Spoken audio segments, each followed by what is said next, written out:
ত্রিপুরা মধ্যশিক্ষা পর্ষদের সভাপতি ডক্টর ধনঞ্জয় চৌধুরী সাংবাদিকদের সাথে কথা বলার সময় জানিয়েছেন, মাধ্যমিক ও উচ্চ মাধ্যমিক পরীক্ষার ফলাফল প্রকাশের পর পর্ষদ বিভিন্ন গুরুত্বপূর্ণ প্রশাসনিক ও শিক্ষা সংক্রান্ত বিষয় নিয়ে কাজ করছে।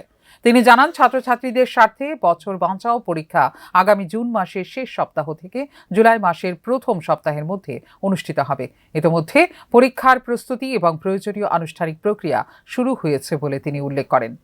আগেকার সময় আমরা যেটা বলতাম ওই কম্পার্টমেন্টাল পরীক্ষা, এখনই বলা হচ্ছে বছর বাঁচাও। বছর বাঁচাও পরীক্ষাটা নিতে হয় যেদিন পরীক্ষার রেজাল্ট আউট হবে তার পরবর্তী 60 ডেজের মধ্যে নিতে হয়। তো আমাদের পরীক্ষার রেজাল্ট আউট হয়েছিল গত 8ই মে। এখন 60 ডেজ এর মধ্যে পরীক্ষা নিতে হবে।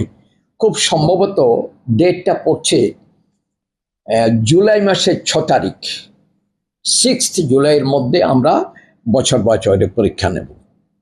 আর বছর বছর পরীক্ষা পর্ষদ সূত্রে খবর, এই পরীক্ষার মাধ্যমে যেসব শিক্ষার্থী মূল পরীক্ষায় অকৃতকার্য হয়েছে অথবা নিজেদের ফলাফল আরও উন্নত করতে চায়, তারা নতুন করে সুযোগ পাবে। ফলে বহু ছাত্রছাত্রীর একটি শিক্ষাবর্ষ নষ্ট হওয়ার আশঙ্কা কমবে। পর্ষদ সভাপতির বক্তব্য অনুযায়ী নির্ধারিত সময়সূচি খুব শীঘ্রই প্রকাশ করা হবে এবং পরীক্ষার্থীদের সমস্ত তথ্য পর্ষদের পক্ষ থেকে আনুষ্ঠানিকভাবে জানিয়ে দেওয়া হবে।